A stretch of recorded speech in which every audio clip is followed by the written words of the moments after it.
Sailing on Phinisi isn't just a voyage, it's an extraordinary journey through Indonesia's maritime history, a blend of adventure, culture, and natural beauty. Welcome aboard the Phinisi, a traditional Indonesian sailing ship renowned for its rich history and unique craftsmanship. I am so grateful that I can have played it with my best friends enjoying unique styles of sailing. Felt like home at sea. This journey provides with the best sailing experience that I will have again in the future. Hi guys, now I'm at Duyung. I and my friends have a meeting appointment in Putri Duyung front office Ancol before we embark to the Phinisi. Here are my friends who sailed with me into Seribu Island. How exciting I am to meet them.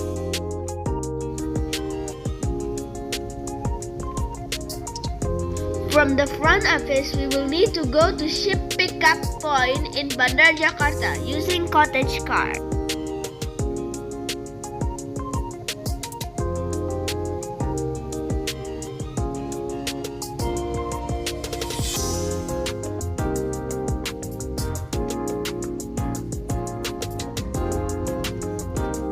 Room name in Putri Duyung is so unique.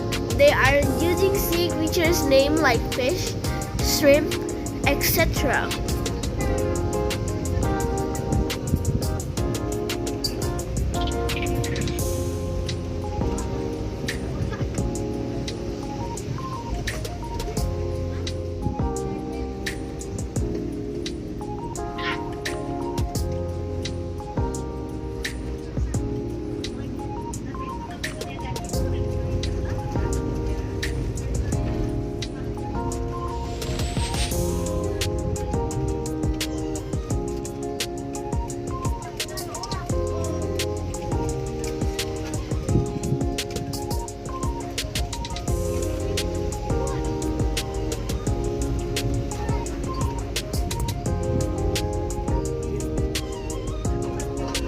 Phinisi's crew has been waiting for us.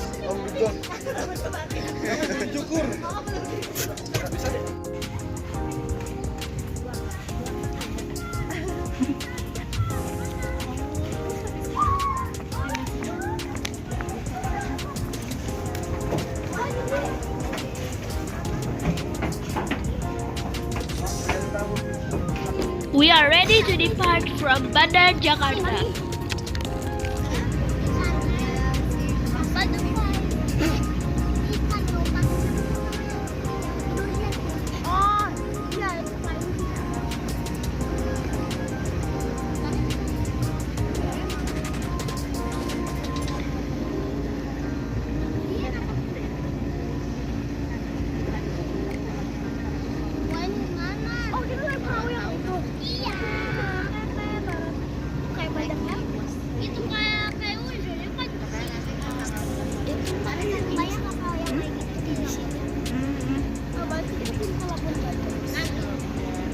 Nanti kita ke Labuan Papua, kita mau ke Papua.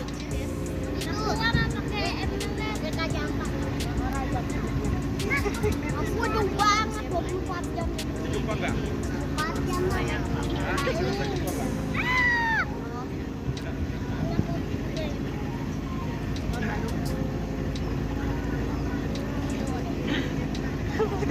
Kapalnya dia di mana kapalnya dia? Kapal Phinisi ada bendera Indonesia. Oh, itu ada kayu.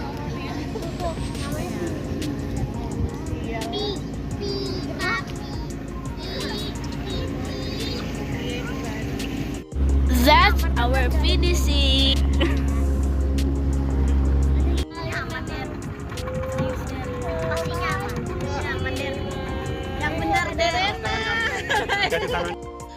Fresh orange juice for welcome drink. Hand towel for hand wash.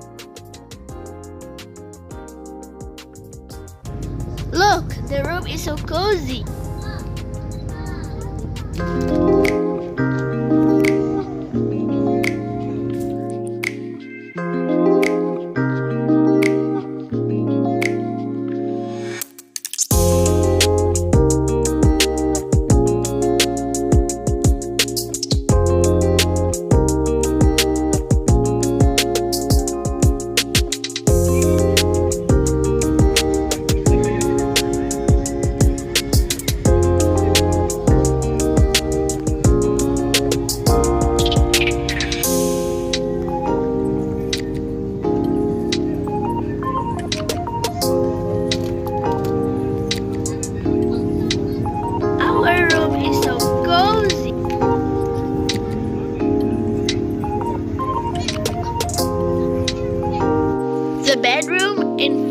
sea looks so comfortable. We will stay here tonight.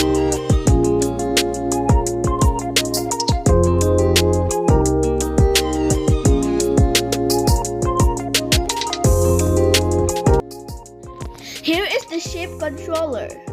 This room has a device used aboard a ship to steer the vessel and control its course.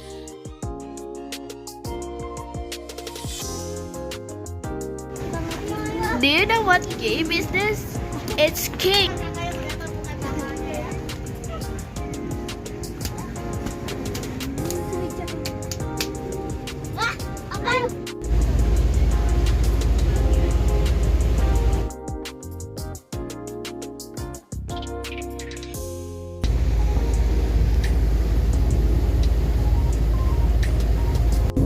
The food is so delicious.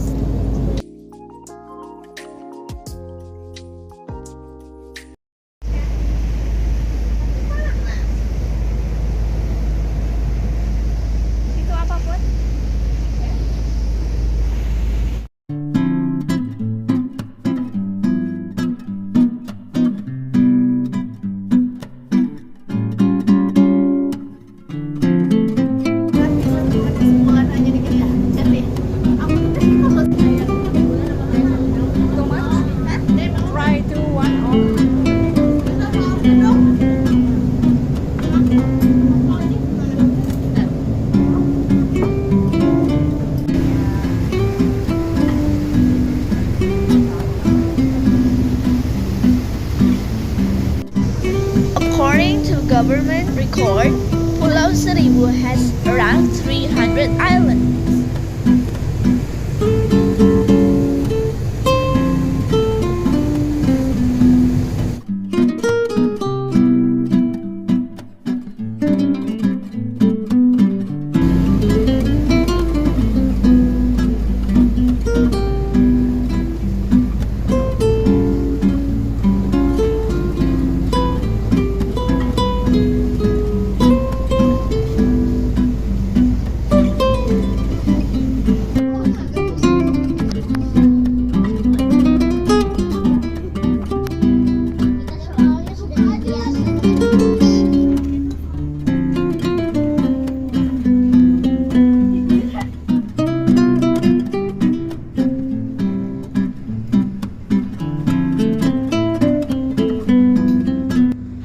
We are witnessing anchor dropping in Phinisi. The anchor will use the center of gravity to self-deploy and bury deeper in seabed.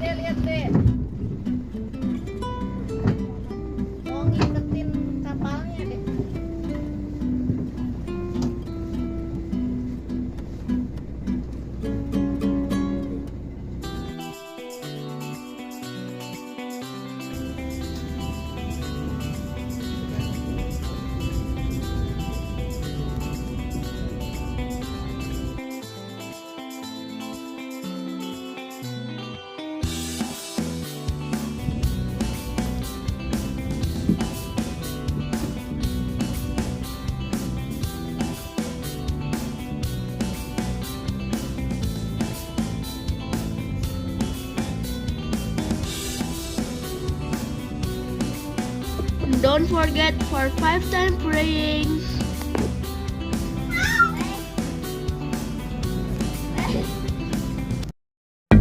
Snorkeling in Pulau Seribu is unforgettable. I enjoyed to see the underwater creature in Pulau Seribu.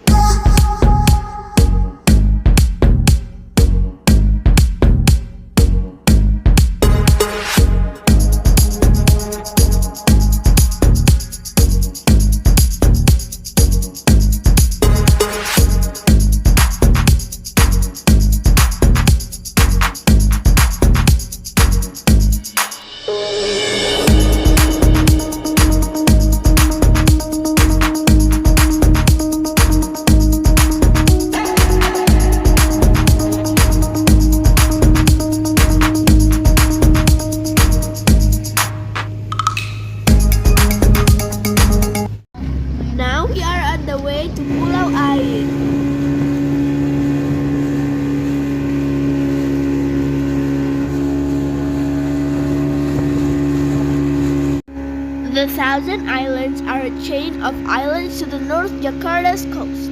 It consists of a string 342 islands stretching up to 45 kilometers north into Java Sea and West Jakarta Bay, and in fact are located to the north of Banten province.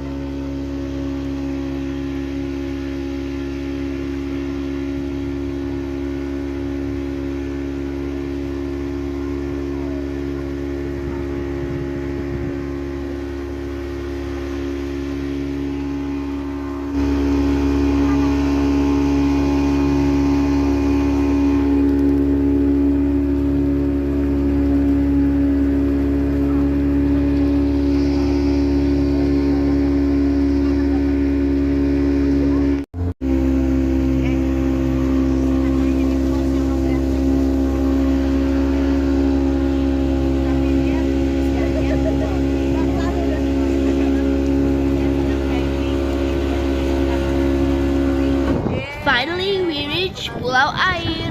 Kamu main turun-turun aja. Unfortunately, we cannot have permit to pass by river in Pulau Air. Many kinds of fish can be found in the river, so we can only play sand here. But the view is still beautiful.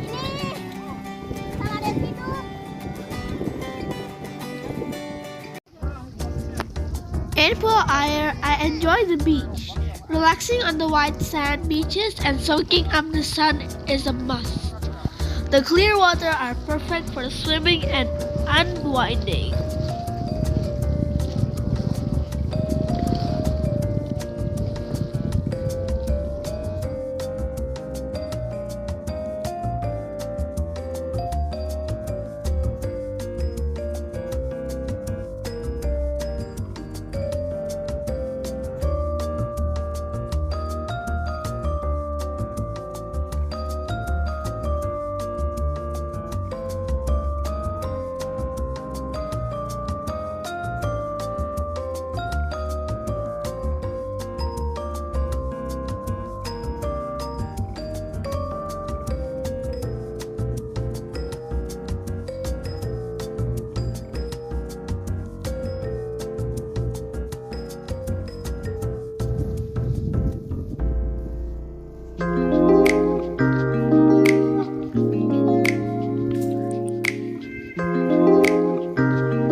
Time to go back to Phinisi from Pulau Air.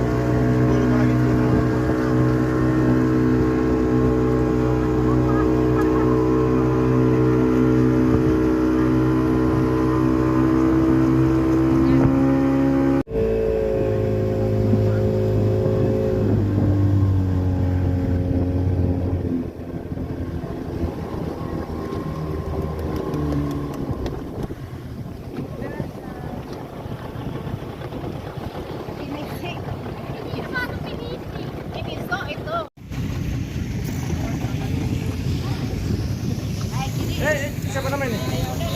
Jadi, tangannya, Os.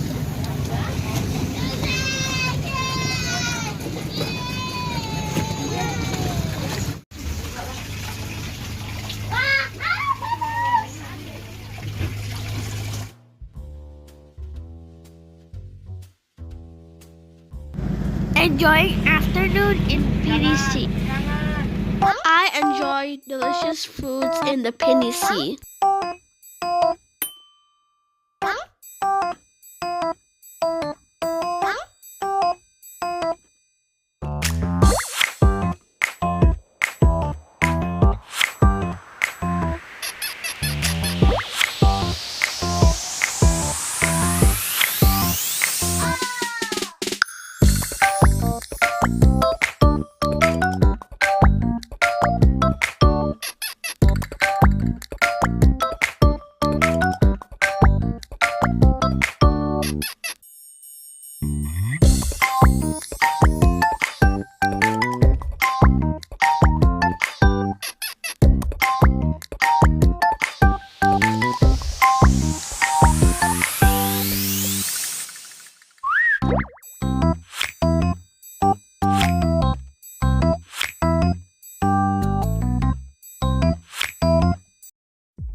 This time, our destination will be Pramuka Island. Pulau Pramuka is 38.30 kilometers from Jakarta.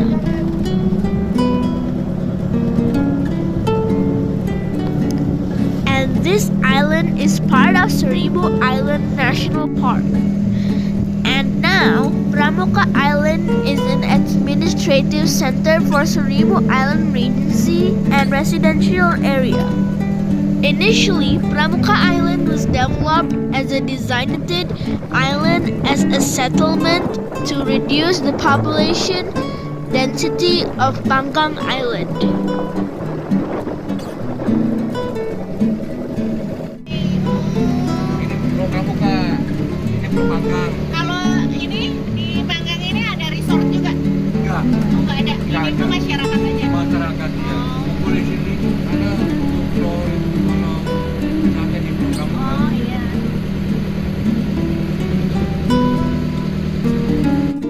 Let's enjoy the delightful flavors of Pramuka Island.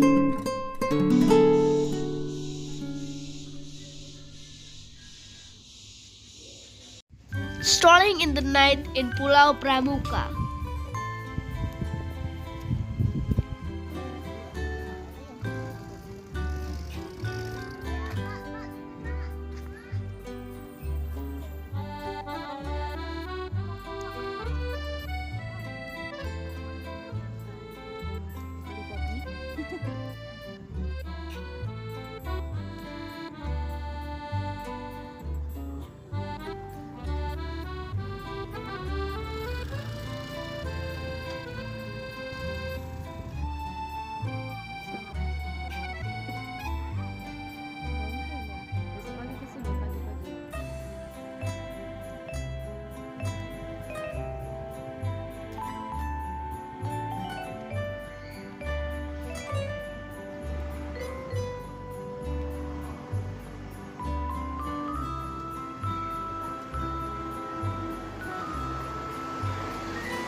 Seribu Resort Thousand Island offers accommodations in Kepulauan Seribu. The property has a PADI 5-star dive center which provides guided diving trips with PADI certified master divers.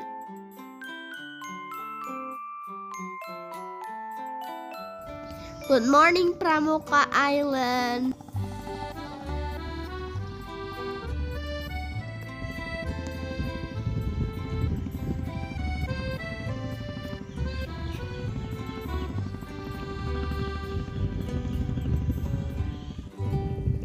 I enjoy the tranquil atmosphere and beautiful coastal scenery.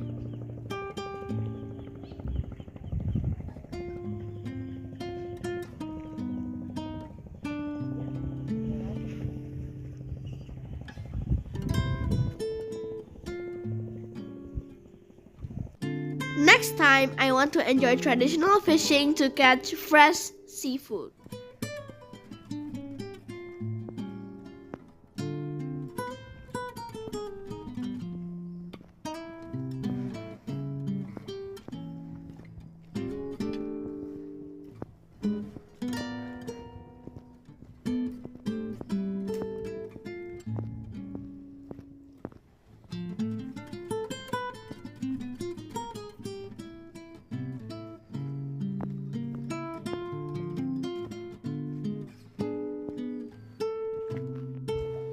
Homestay in Pramuka Island.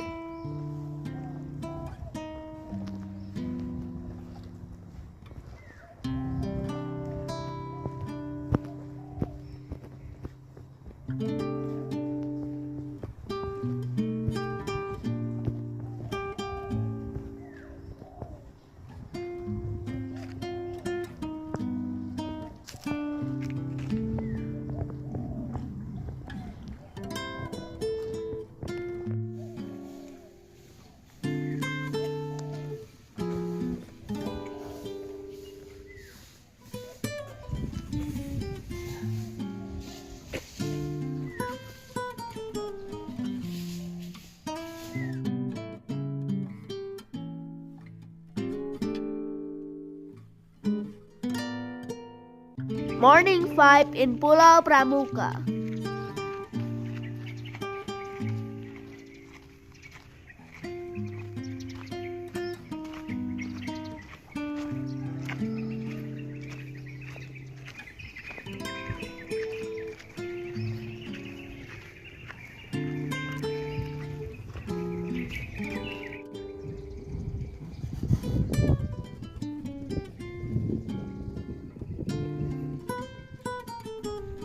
Waiting for that golden orb to rise. It is like silent pact with the universe.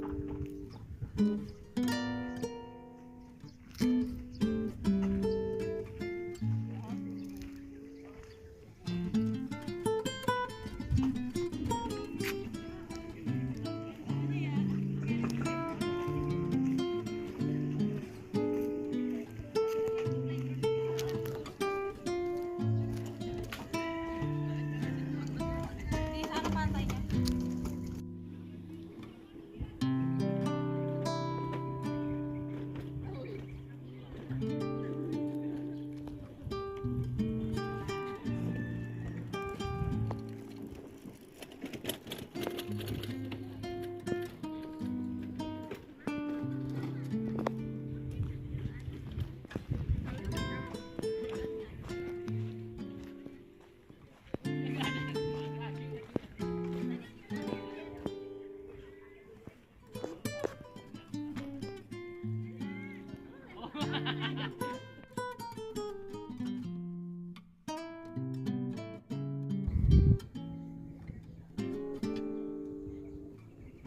I remember in Al-Quran Surat An-Nahl verse number 14.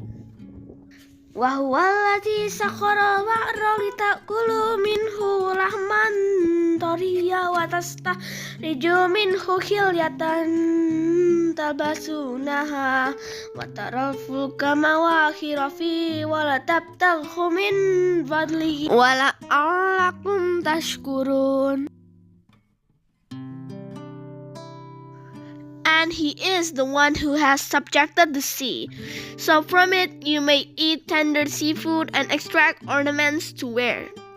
And you see the ships plowing their way through it. So you may seek his bounty and give thanks to him.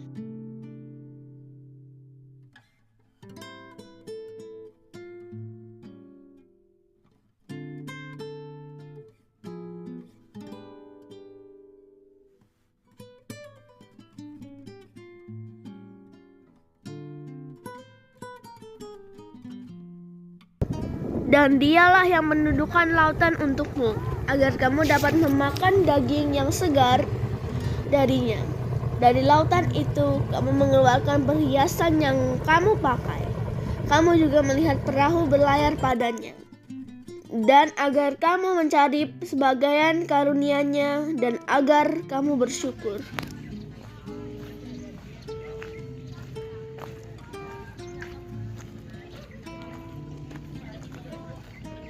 The orange ship is Dinas Kebersihan DKI Jakarta.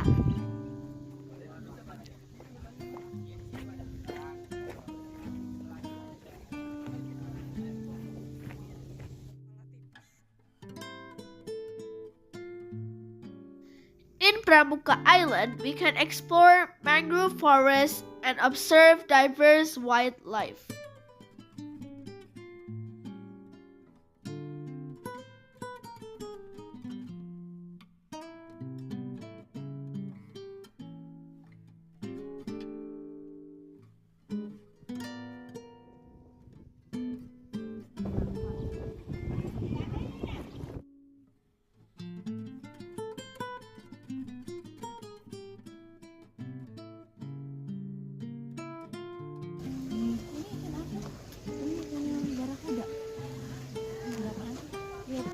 We can find easily breadfruit tree in Pramuka Island, so we can find breadfruit chips easily.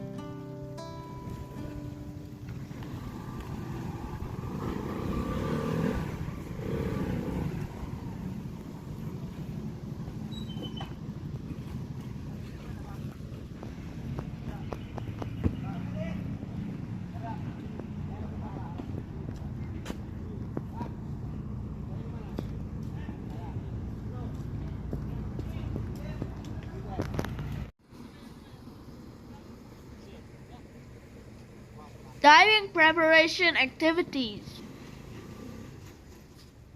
16 kan? Dari spare ini ada. 6.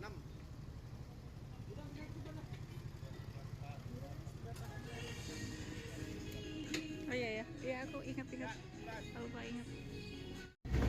Pramuka Island area is around 16 hectares. It became an administrative center on Seribu Island.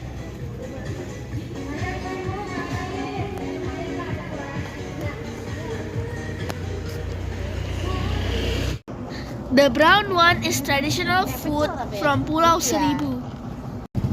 The name is pukco. It is like pempek Palembang.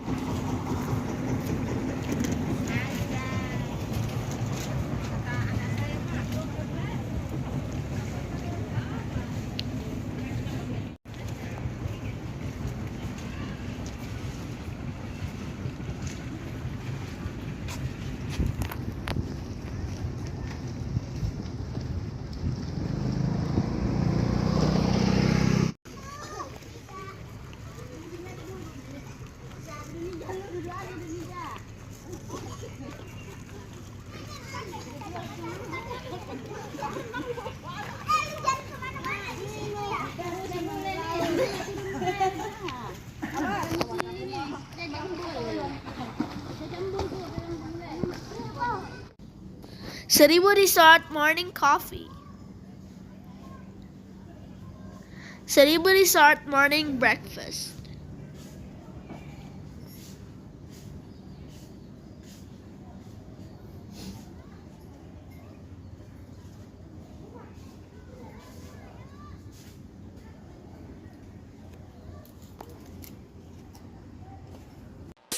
Look how happy my friends are in Pramuka Island.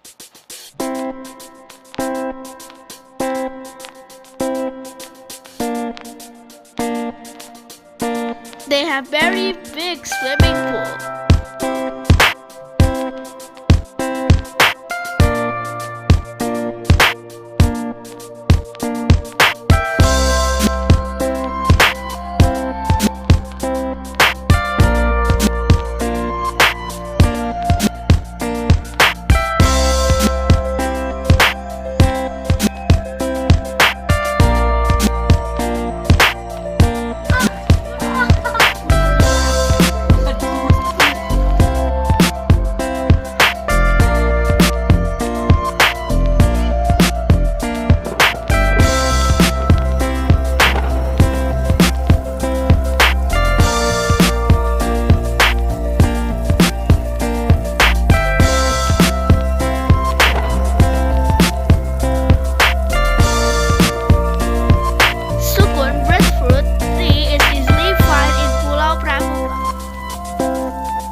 Pulau Seribu with smiling coral Indonesia. The distribution of coral reefs in Indonesia is around 85% threatened with damage, with the other 50% experiencing a high threat of damage.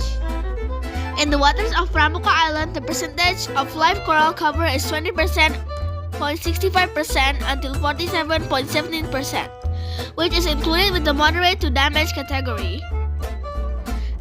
If not addressed immediately, this can have a negative impact on the marine ecosystem. Restoration efforts are needed to help recover damaged coral reefs. Coral cementing transplantation.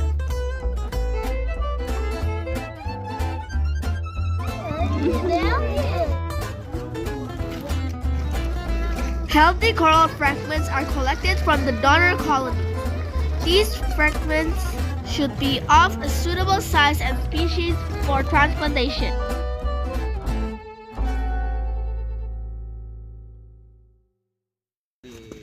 Welcome to Taman Nasional Laut Pulau Seribu. This is Smiling Coral Underwater Park. This area has been legally protected. Smiling Coral partners with Augustine Phinisi, collaborating to encourage visitors and tourists to not only enjoy the beauty but also actively strive to rehabilitate or positively impact the environment.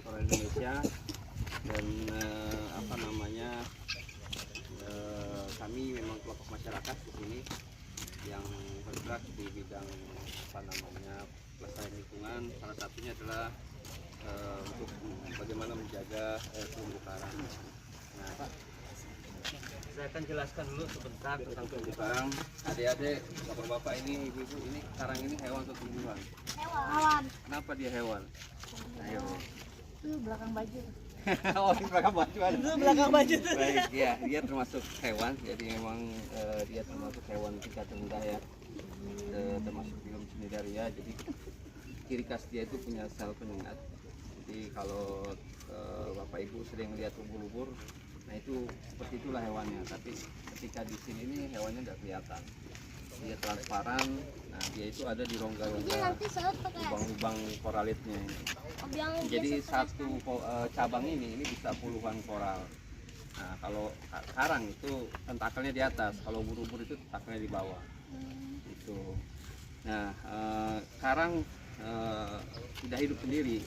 Makanya dia disebut dengan tumbuhan, dia itu simbiosis dengan alga juga. Jadi dia mutualisme, saling menguntungkan. Jadi di dalam jaringan endoderm sekarang ini ada alga. Jadi alga ini mendapatkan tempat yang nyaman di dalam sini. Sedangkan si karang itu dapat energi dan oksigen dari proses fotosintesnya. Nah karang itu dibagi menjadi dua jenis. Ada yang hard coral dan soft coral. Jadi kalau hard coral dia mensuplai kalsium karbonat. Ini batuan. Kalau yang soft coral itu enggak. Dia lebih lunak dan kalau kita pegang itu kayak jengger ayam gitu. Dan dia tidak menghasilkan kalsium karbonat. Nah, dari kalsium karbonat yang dihasilkan itu membentuk suatu terumbu karang.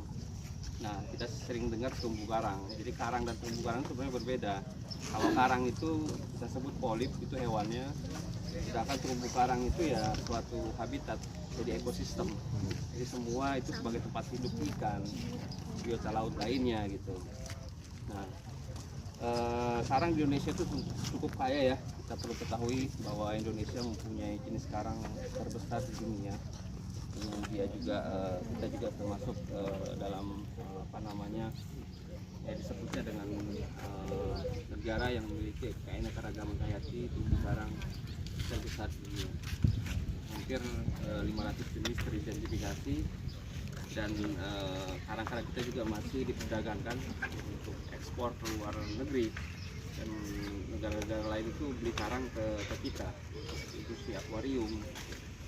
Dan syarat hidup karang juga perlu kita ketahui juga bahwa dia memiliki apa namanya kebutuhan hidup ya, di batas toleransi untuk suhu, salinitas, pH, yang ketika tidak dalam batas normal itu akan mempengaruhi pertumbuhannya. Contoh, ketika suhu naik pada saat El Nino atau climate change ya, itu karang ini bisa mengalami pemutihan atau coral bleaching, jadi semua putih. Itu disebabkan karena suhu naik. Nah, kalau dia melebihi suhu ideal dia, itu akan menyebabkan dia putih. Dan kalau suhunya tidak kembali, dia juga akan menyebabkan kematian. Nah, di Kepulauan Seribu sendiri terumbu karang sudah hampir 60% rusak. Nah, itu disebabkan oleh beberapa faktor. Yang pertama itu karena antropogenik ya, jadi aktivitas manusia seperti perikanan merusak, potasium cyanida, penambang karang, penambang pasir, lalu juga ada diare muroami, ukat, bom, dan beberapa pembangunan pemerintah yang tidak berlandaskan ekonomi juga seperti tanggul gini. Ini juga sama, ini menyebabkan karang-karang menjadi mati karena bahan beratnya itu langsung diletakkan di karang-karang yang hidup. Selain itu ya sampah. Jadi Pulau Seribu itu buangan sampah 13 sungai ya, yang warnanya di Teluk Jakarta. Jadi kalau Desember nanti nih kita lihat di pertengahan sampai akhir itu kita bakal kebanjiran sampah. Itu per hari itu ya, itu bisa 50 sampai 70 ton. Itu satu pulau. Itu baru sampah, belum lagi sedimen-sedimen, lalu juga bahan kimia. Sehingga perairan kita ini paling buruk. Artinya sedimennya tinggi. Kalau di Bali 25 meter kita masih melihat dasar. Kalau di sini nggak bisa. Paling bagus itu ya 12 meter lah. Itu kalau lagi bagus. Tapi sehari-hari itu kita paling 8 meter. Terus naik ke 10 meter gitu. Terus pemanasan global juga menyebabkan karang ini menjadi putih atau coral bleaching ya. Pemutihan karang secara massal ini juga menjadi ancaman yang selalu kita perhatikan, karena ketika suhu bumi naik yang tadi ya, dia akan mengalami bleaching, malah sampai pada penyakit karang atau koralisis. Itu disebabkan oleh virus atau bakteri. Nah, secara alami mungkin dia rusak karena pemangsa. Itu biasanya kalau teman-teman lihat pas snorkeling itu ada bintang tapi berdiri tuh banyak tuh, atasnya warnanya ungu gitu kan ya. Nah itu predator karang. Bagaimana dia menyebabkan kerusakan? Jadi ketika air nutrisinya tinggi itu meledak populasinya. Itu kita pernah. Jadi banyak sekali dia blooming gitu, banyak sekali, dan dia akan makan karang sampai karang-karangnya habis ya putih. Nah itu juga terjadi tuh di Pulau Seribu, pernah terjadi karena sedimentasinya tinggi atau nutrisinya tinggi gitu. Nah, salah satu peran kita gitu kan ya, bagaimana kita memperbaiki kerusakan terumbu karang, salah satunya dengan ini menanam kembali karang-karang yang telah mengalami dengan proses transplantasi karang. Teman-teman perlu ketahui bahwa transplantasi karang ini itu kita potong dari koloni indukan 10%, lalu kita tanam ke media karang nih, medianya, dan nanti kita akan letakkan di area-area yang telah mengalami kerusakan. Salah satunya adalah area kita ini. Oke, itu nanti ini ada media tanam ya. Di sini ada 9 baby coral, jadi bisa menanam, dan nanti juga di sana sudah ada karang-karang yang telah jadi.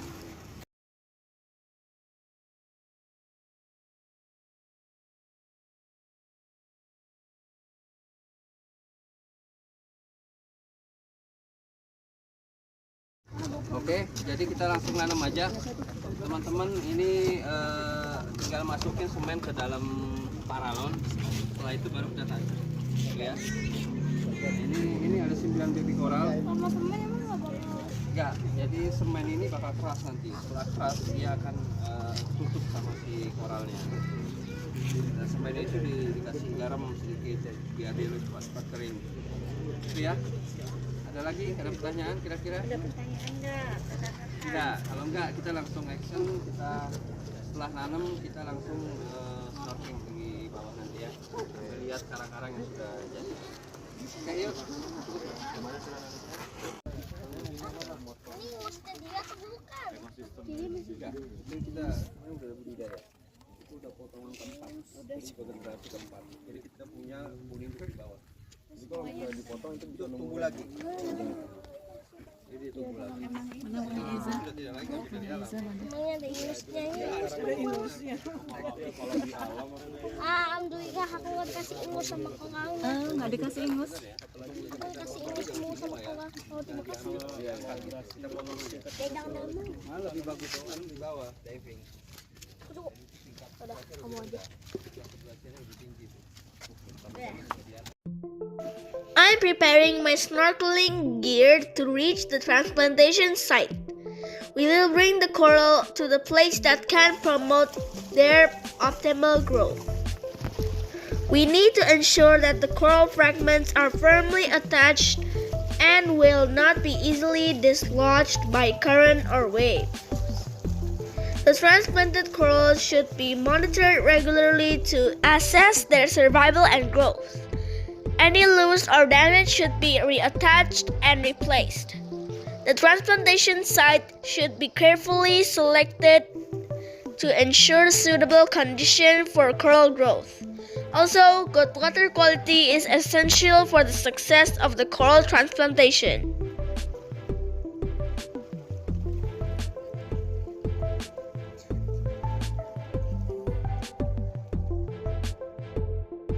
First time seeing sea urchin or bulu babi or landak laut. When attaching the transplanted corals to the site, I'm so excited to see the first time sea urchins or bulu babi or landak laut. Previously, I have seen the pictures on internet. I've heard the stories about sea urchins, but I have never actually seen one in person. And honestly, I am a little nervous and a lot curious. Look at that. It is spiky. It is moving. Sea urchins or bulu babi, they are echinoderm, which means they are related to starfish and sea cucumbers. Remember safety first, friends. When we make sea urchins observation, please have a safe distance and not touching them. Specifically, if they are venomous.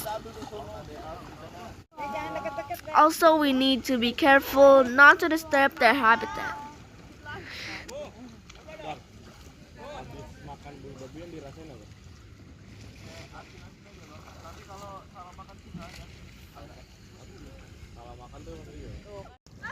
Sea urchins that we see is classified as Diadema setaceum that possesses edible gonads or reproductive organs referred to as roe. These gonads are considered a delicious in various cultures and known to have nutritional source of vitamin C, vitamin A, and omega-3 amino acid. Keren loh. Kayak makhluk luar angkasa.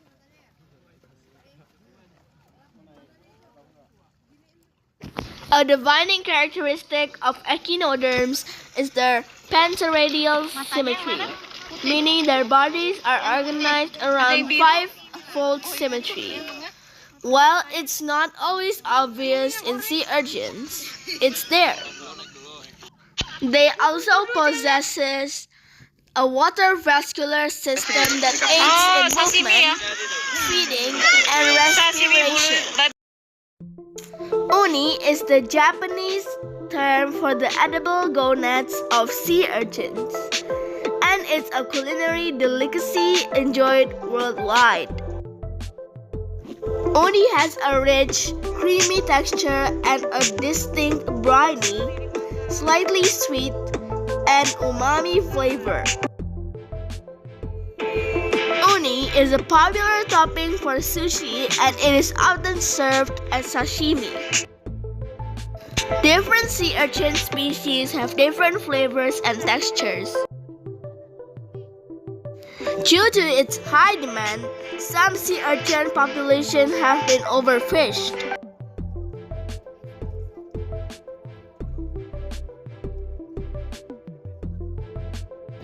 Ecological importance of sea urchins.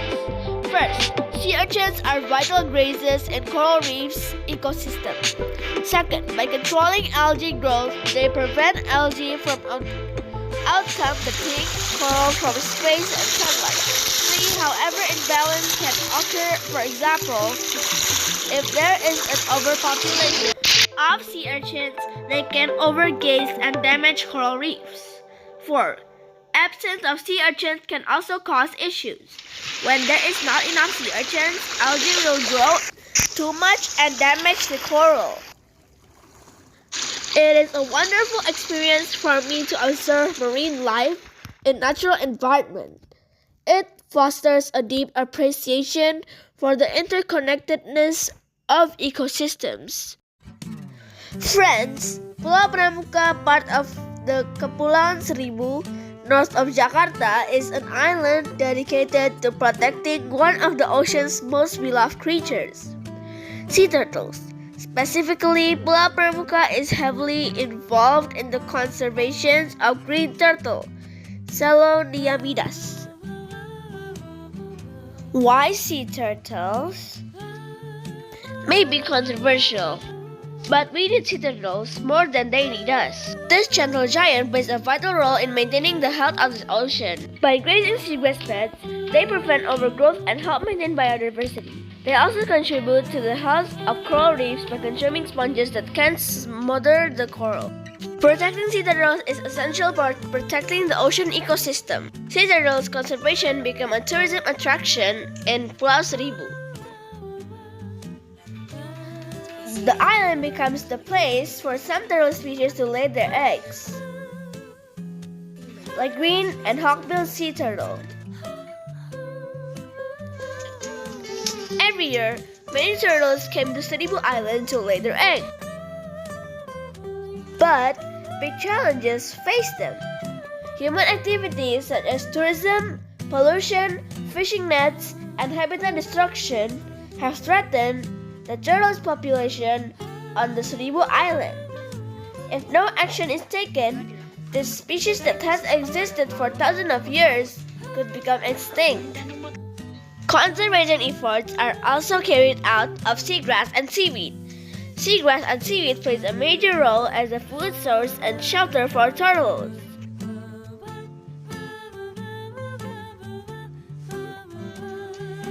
The turtle population in the Seribu Island is slowly recovering. Year by year, we can see it manifesting the hope of the survival of the turtle species.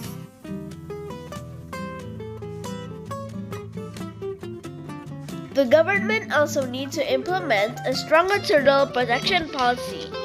Strictly implement a turtle habitat protection policy. Make turtles hunting and trade illegal. And increase public awareness of the need for turtle conservation.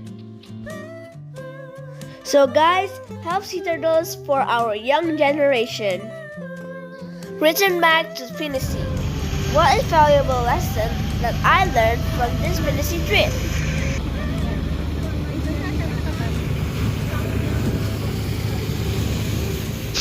There are delicate balance between tourism, local livelihoods, and environmental protection.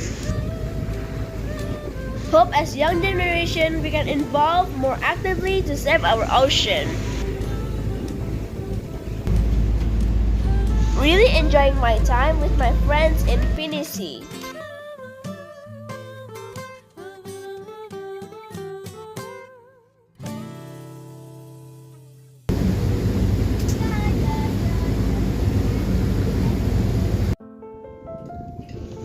I will really miss this Augustine Phinisi. It offers spaces for relaxation. I will miss the sun deck where we can soak up the sun and enjoy the sea breeze.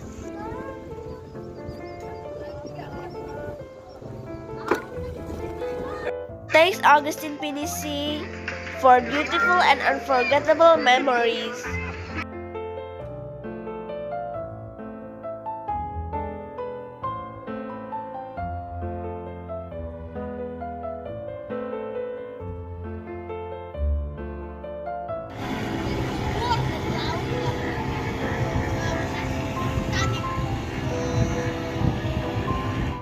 See you later everyone. Thank you for watching.